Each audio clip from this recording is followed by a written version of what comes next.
تعزیت اور ڈرتا ڈرتا گیا تعزیت کرنے. پرانے جاننے والے تھے, دوستوں کا رشتہ تھا, تو میں ایک ہی بیٹا تھا, تو وہ مجھے پتا چلا کہ ٹرین ایکسیڈنٹ میں انتقال کر گیا, تو میں ڈرتے ڈرتے گیا کیونکہ معاملہ مشکوک تھا. اور جب میں تعزیت کے لیے اندر پہنچا تو ہمارے جو انکل تھے, جن کا میرے دوست تھے, وہ ان کے کچھ عزیز کہنے لگا کہ حضرت جی آپ کے ساتھ والے باہر جا سکتے ہیں؟ تو میں نے کہا چلے جاتے ہیں. میں دوستوں کو گاڑی میں بھیج دیا, اور جب میں نے اس سے بات چیت کی, کہنے لگا میرا بیٹا ایکسیڈنٹ تو میں نے بنایا, وہ تو خودکشی کر کے مرا ہے. شادی کے 11 سال بعد خدا نے ایک بیٹا دیا تھا, اور مجھ سے غلطی یہ ہوئی, میں نے کہا میرے بیٹے کو تکلیف کوئی نہ آئے. اس کے منہ سے جو نکلا میں نے اسے دیا, جو اس نے مانگا میں نے دیا. کہتا ہے جو شخص 16,000 مہینے کا کمائے اور بیٹے کو 40,000 کا موبائل خرید کے دے, کہتا میں نے ہر سہولت اسے دی. پھر ایک امیر کی لڑکی سے یونیورسٹی میں پڑھتے ہوئے اس کا تعلق بنا. بچی کے میسج بھی میں نے اپنے موبائل, اس بچے کے موبائل میں دیکھے, اور اس لڑکے نے جو میسج سینڈ کیے وہ بھی میں نے دیکھے. پھر میں گھر پہنچ گیا, میں نے بیٹے سے منتیں کی کہ بیٹا وہ ہمیں رشتہ نہیں دیں گے, ہماری برادری بھی چھوٹی ہے اور ہمارے جیب میں پیسے بھی کوئی نہیں. پھر میں ان کے گھر گیا, بیٹا نہ مانا, اور میں نے اس شخص کو بلا کے کہا تیری بیٹی کے میسج ہے, خدا را خیال کر, اور تیرے تو 7 بچے ہیں, میری گود میں تو ایک ہی پھول کھلا ہے, میں کدھر جاؤں, خیال کر. اس نے کہا دوبارہ تو نے نام لیا تو ایسے کیس میں باپ بیٹے کو پھنساؤں گا کہ ساری زندگی نکل نہیں سکو گے. میں نے بیٹے سے کہا کہ بیٹا میں نے پگڑی تک رکھی ہے پر مجھے رشتہ نہیں ملا, تو بعد آ جا. کہنے لگا 3 راتیں میرا بیٹا سویا نہیں, اور مجھے کہنے لگا حضرت جی وہ 4تھی رات سویا ہے تو دوبارہ اٹھا نہیں. مجھے کہنے لگا مجھے اجازت دو کہ میں اس بیٹی کو بھی قتل کر دوں اور اس کا باپ بھی قتل کر دوں, میرا تو گھر اجڑ گیا نا. وہ کہنے لگا میں کبھی کبھی دوستوں کے پاس جا کے رات گزار لیتا ہوں اور میں اپنے دل کو سکون دے لیتا ہوں, لیکن اس کی ماں اس کے جوتے سینے سے لگائے پھرتی ہے, اس کی اماں اس کے پرانے کپڑے لے کے سینے سے لگائے پھرتی ہے. کہنے لگا حضرت جی کوئی کوشش کرو, کوئی دعا کرو کہ اللہ مہربانیاں کرے. میں کہہ تو نہیں سکا ان سے, لیکن میرے دل میں خیال آیا کہ کس نے کہا تھا کہ بچہ یونیورسٹی میں کو ایجوکیشن میں داخل کراؤ, کس نے کہا تھا کہ اس کے ہاتھ میں آگ کا انگارہ دو.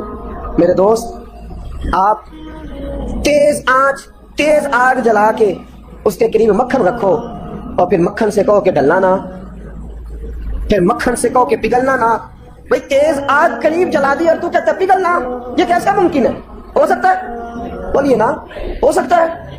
لڑکا اور لڑکی کٹھے کالج میں پڑھے, ایک کمرے میں رہیں, ایک چھت کے نیچے رہیں, ایک دوسرے کو دیکھ کے نام جانے, فون نمبر پاس ہو, اور پھر کہنا کہ تم عشق کا چکر نہ لڑانا, کیسے ممکن ہے؟ اور بڑے سیانے بندے کہتے ہیں حضرت صاحب اعتماد ہونا چاہیے اولاد پہ. میرے نبی پاک کو اپنی بیویوں پہ اعتماد نہیں؟ عبداللہ ابن مکتوم نبی نے سے ابھی آئے ہیں تو حضور نے فرمایا پردہ کر لو, حضور کو اعتماد نہیں؟ مصطفیٰ سے پاک گھر کسی کا ہو سکتا ہے؟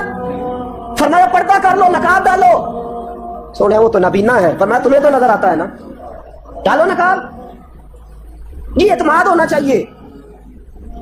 یہ کیسا اعتماد ہے کہ تو تیز آگ جلائے اور مکھن قریب رکھ کے اعتماد کر, یہ کیسا اعتماد ہے؟ ایک حدیث سنانے لگا, زندگی بار بھولنا نہ, دل کی تختی پر لکھنا, یہ روایت. توجہ ہے آپ کی؟ جاگ رہے ہیں بار والوں کو؟ میری بات کی سمجھ آ رہی ہے؟ حدیث سنانے لگا ہوں, ابن حجر اسقلانی حدیث لائے ہیں. رسول پاک صلی اللہ علیہ وسلم نے فرمایا جہاں مرد اور عورت اکیلے ہوں وہاں تیسرا شیطان ہوتا ہے. یہ تو پہلے بھی سنے ہوں گے نا اتنے لفظ, اس سے آگے ہیں ابن حجر حدیث کے لفظ لائے. یا رسول اللہ صلی اللہ تعالی علیہ وسلم مرد اور عورت اکیلے ہوں تو تیسرا شیطان ہوتا ہے؟ حضور نے فرمایا ہاں. عرض کی حضور اگرچہ وہ نیک ہو, جاگ رہے نا آپ لوگ, اگرچہ وہ جہاں مرد اور عورت اکیلے ہوں وہاں تیسرا شیطان ہوتا ہے. حضور اگر وہ نیک ہو لکھ لو دل کی تختی پر. میرے رسول نے فرمایا اگر عیسیٰ کی ماں مریم بھی ہو اور زکریا کا بیٹا یحییٰ بھی ہو تو میں ان دونوں کو بھی اکیلا بیٹھنے کی اجازت نہیں دے سکتا. فرمایا عیسیٰ کی ماں مریم جو رہی مسجد میں, پلی مسجد میں, جس کی پاکیزگی کا اعلان قرآن کر رہا ہے, عیسیٰ کی ماں مریم. اور فرمایا یحییٰ صرف نبی نہیں, نبی کے بیٹے بھی ہیں, زکریا بن یحییٰ.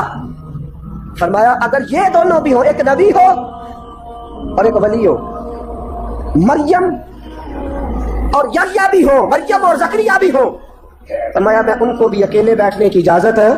تو کس نیکی اور پرہیزگاری کی بات کرتا ہے؟ تو کیسا پیر ہے اس کے پاس تنہائی میں بیٹھ کے بیوی اپنا دکھڑا سنا رہی ہے؟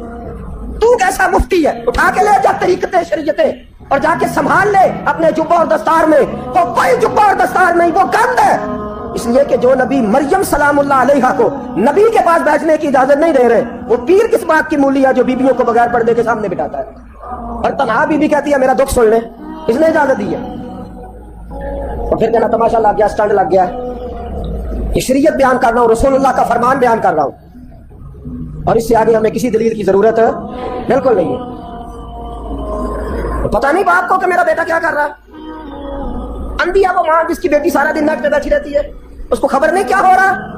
اور جب آگ گلے تک آتی ہے نا، داڑیاں جب جلنے لگتی ہیں تو ہمیں خیال آتا ہے یہ کیا بن گیا ہے. اور جب ماں کا دوپٹہ کھینچنے لگتا ہے نا سگا بیٹا کہ چل میرا رشتہ مانگ، پھر اس کو پتا چلتا ہے کہ یہ تو معاملہ ہی بڑا خراب کر لیا میں نے.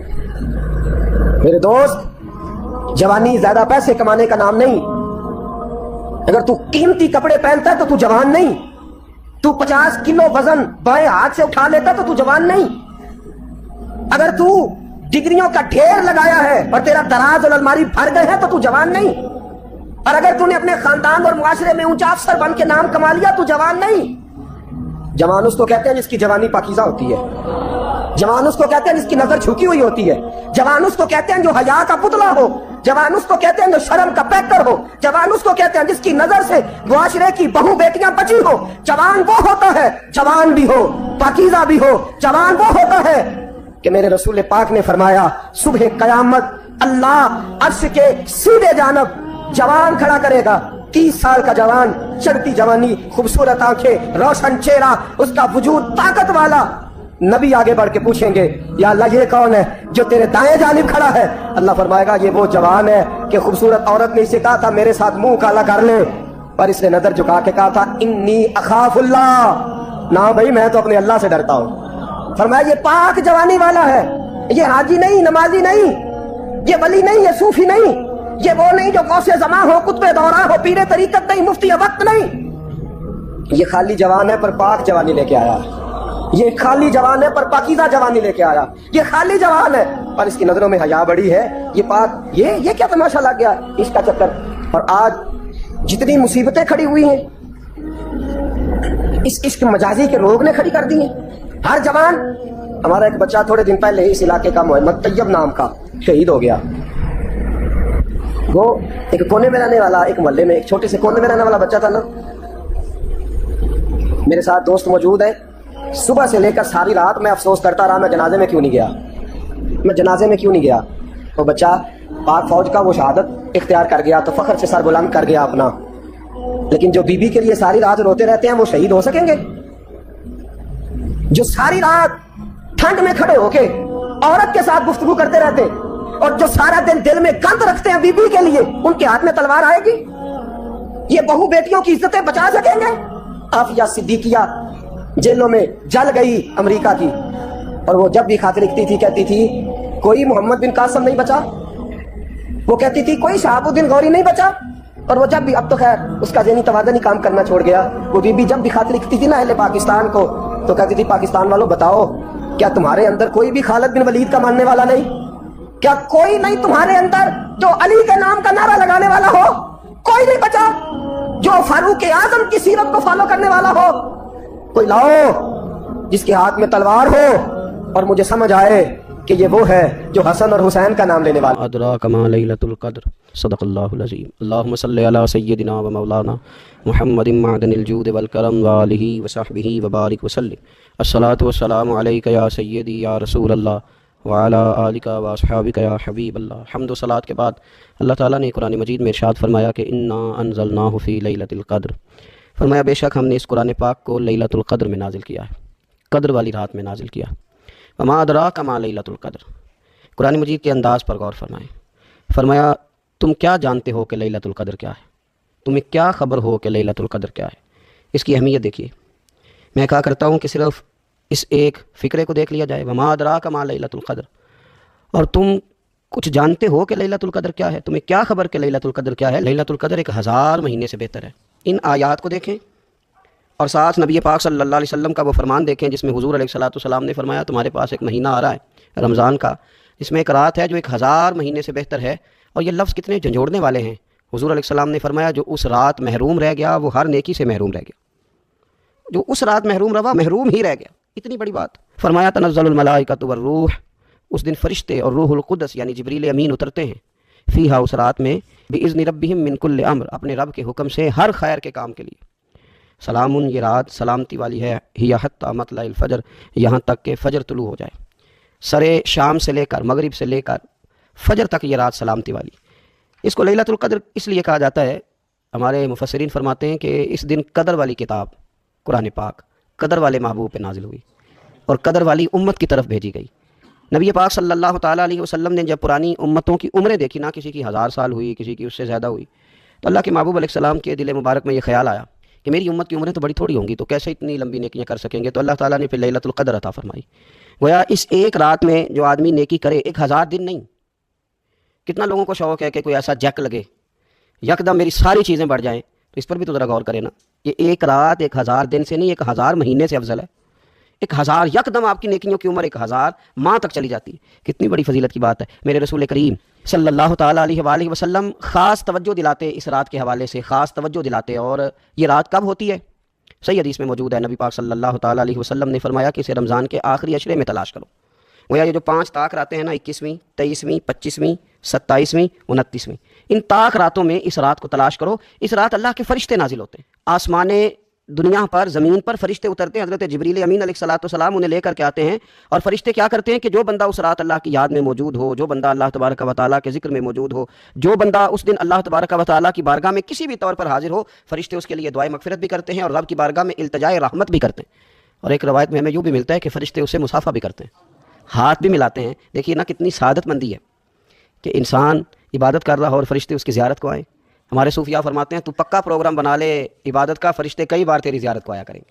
اور پھر ایک اور بات یہاں بڑی قابل توجہ ہے کہ انسان جب محسوس کرتا ہے نا مجھے کوئی دیکھ رہا ہے، تو ذرا اس کی عبادت کا انداز بھی تھوڑا تبدیل ہو جاتا ہے. تو اگر یہ ذہن ہو ہمارا کہ ہمیں فرشتے دیکھ رہے ہیں اور وہ والی مخلوق دیکھ رہی ہے جو ہماری ڈائری ڈائریکٹ لے جا کے ہمارے رب کی بارگاہ میں پیش کرے، تو پھر کچھ زیادہ ہی توجہ مسلمان کی ہونی چاہیے، زیادہ ہی انہماک ہونا چاہیے، وہ کھو جائے. ٹھیک ہے ہم کمزور بھی ہیں، ہمارے اندر کچھ پریشانیاں بھی ہیں، ہماری بیماریاں بھی ہیں، ہم لاغر بھی ہیں، ذوف بھی آ جاتا ہے، تھکاوٹ بھی ہمیں آ لیتی ہے، لیکن لمبی تو بات ہی کوئی نہیں. 5 تو طاق راتیں. حضرت سیدہ عائشہ صدیقہ رضی اللہ تعالیٰ عنہا ارشاد فرماتی ہیں کہ جب رمضان کا آخری عشرہ شروع ہوتا تھا نا، تو نبی پاک اپنی کمر کس لیتے تھے عبادت کے لیے. خود بھی رات کو اٹھتے تھے، ہمیں بھی جگاتے تھے، کیونکہ سونے کے دن تو نہیں ہے، تو جاگنے کے دن ہے. ساون کی کالی راتوں میں جب بوندا باندی ہوتی ہے، وہ راتوں کو اٹھ اٹھ روتے ہیں جب خلقت ساری سوتی ہے. یہ رب کے بندوں کی شان ہے. اور ویسے بھی درویش کہتے ہیں کہ رات پوے تے بے درداں نو نیند پیاری آوے، درد منداں نو تے یاد سجن دی ستیاں وی آن جگاوے. تو یہ وقت ہے خاص، اس خاص وقت اس بات کی طرف ضرور توجہ کرنی چاہیے. اور یہ جو کہا گیا نا کہ فرشتے نازل ہوتے ہیں باذن ربہم من کل امر، اللہ کے حکم سے آتے ہیں اور ہر کام کے لیے، ہر عمل خیر کے لیے آتے ہیں. تو اس میں بھی ہمارے مفسرین نے لکھا ہے کہ وہ تمہارے لیے پورے سال کا فیصلہ کریں گے کہ تمہیں کیا دیا جائے گا، تم کیا حاصل کرو گے اللہ تبارک و تعالیٰ کی بارگاہ سے. تو اس کا معنی یہ ہوا کہ پھر تو یہ لینے کی رات ہے.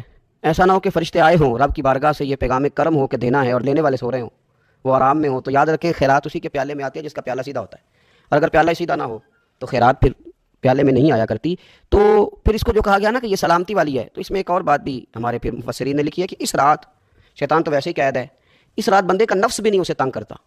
یہ طاق راتیں اتنی حسین ہے کہ تھوڑی سی بندہ ہمت کرے تو اللہ عبادت کے لیے اس کے دل کو قرار عطا کر دیتا ہے، اسے سکون ملتا ہے، طبیعت ٹھنڈی ہو جاتی ہے، اور وہ بڑے ذوق کے ساتھ اللہ کی عبادت کرتا ہے. خوب بیداری کا مظاہرہ کریں طاق راتوں میں. میں نے رمضان سے پہلے مشورہ دیا تھا کپڑے وقت پہ خرید لو عید کے، اور وقت پہ سلا لو، اور وقت پہ چیزیں لے لو. یہ جو خاص دن ہیں عبادت کے، یہ لوگوں کے بازاروں میں گزر جاتے ہیں. یہ زیادہ تر وقت ہمارا خریداری میں اور شاپنگ میں اور ایسے مہمل کاموں میں صرف ہو جاتا ہے کہ جن کی وجہ سے یہ خاص چیزیں جو ہمیں میسر آنی تھیں ان سے ہم کئی دفعہ رہ جاتے ہیں. تو اس رات کرنا کیا ہے؟ زیادہ سے زیادہ کھڑے ہو کے رب کی عبادت کریں، قرآن شریف کی تلاوت کریں، استغفار پڑھیں. سیدہ طیبہ طاہرہ حضرت عائشہ صدیقہ رضی اللہ تعالیٰ عنہا نے عرض کی یا رسول اللہ اگر مجھے یہ رات مل جائے تو کیا پڑھوں؟ تو فرمایا عائشہ تم یہ دعا مانگنا، اللہم انک عفو، اے اللہ بے شک تو درگزر کرنے والا، تحب العفو، اور تو درگزر کرنے کو پسند بھی کرتا ہے، فاعف عنی، ہم سے بھی درگزر فرما، ہمارے گناہوں کو معاف فرما. یعنی اس رات اللہ سے درگزر کا سوال کریں. جو لوگوں کے سامنے اپنی خطائیں ہوتی ہیں وہ تو ویسے بیچارے ہر وقت معافی مانگتے رہتے ہیں. جن کے پیش نظر اپنی غلطیاں ہوتی ہیں, جو اپنے رب کریم کی بارگاہ میں حاضر ہونے کا ارادہ رکھتے ہیں صاف ستھرا ہو کر, وہ تو ویسے ہی معافی کے طلبگار ہوتے ہیں. تو یہ تو خاص چانس ملا ہے معافی مانگنے کا, تو بالکل سستی کا مظاہرہ نہ کریں. بالخصوص وہ لوگ جو اعتکاف میں موجود ہیں. نیند تو کسی وقت بھی آ جاتی ہے, آپ دوپہر کو بھی ذرا چپ کر کے لائٹ آف کریں تو یہ آ ہی جاتی ہے. آپ سر شام بھی تھوڑا سا کھانا کھانے کے بعد اگر کمر سیدھی کرنے کو بھی لیٹ جائیں تو نیند تو پھر بھی آ ہی جاتی ہے. لیکن یہ سنہری قسم کے ایام ہیں, سختی نہیں, پابندی نہیں, فرض نہیں, لیکن اگر شوق کے ساتھ, ذوق کے ساتھ, توجہ کے ساتھ. میں ایک مثال دیا کرتا ہوں کہ یہ ہمارے پاس قیمتی دن ہے رمضان کے, ایک عمل کا ثواب 70 کے برابر ہے. تو جس طرح انسان کے پاس کوئی چیز تھوڑی دیر کے لیے آئے تو اس نے جانا ہو تو لوگ اس سے زیادہ فائدہ اٹھانے کی کوشش کرتے ہیں. دیہاتوں میں نا غریب گھروں میں استری نہیں ہوتی تھی, ہر گھر میں نہیں ہوتی تھی, تو کسی پڑوس سے استری لے کے آتے تھے تو بوڑھے لوگ یہ کہا کرتے تھے کہ زیادہ کپڑے استری کر لو, استری واپس کرنی ہے. جس چیز کو واپس کرنا ہو تھوڑی دیر کے لیے ہمارے پاس ہو, اس سے زیادہ لوگ نفع لینے کی کوشش کرتے ہیں. تو یہ تو تھوڑے دن باقی رہ گئے, طاق راتیں تھوڑی رہ گئیں, زیادہ نفع لینے کی کوشش کریں. اللہ تعالیٰ اس سال جب فرشتے لیلۃ القدر پہ آئیں تو وہ امت مسلمہ کے لیے ایسا رحمت کا پیغام لے کے آئیں کہ دین پھر سے غالب ہو جائے, اسلام پوری دنیا کے اندر اپنے غلبے کے ساتھ سامنے آ جائے, کفر کا, ظلم کا, زیادتی کا, جبر کا ہمیشہ کے لیے خاتمہ ہو جائے. اور اللہ تعالیٰ اس سال لیلۃ القدر میں جن لوگوں کو معاف کرے گا رب کریم ہم سب کے نام اس میں شامل فرمائے. آخر دعوانا الحمدللہ رب العالمین.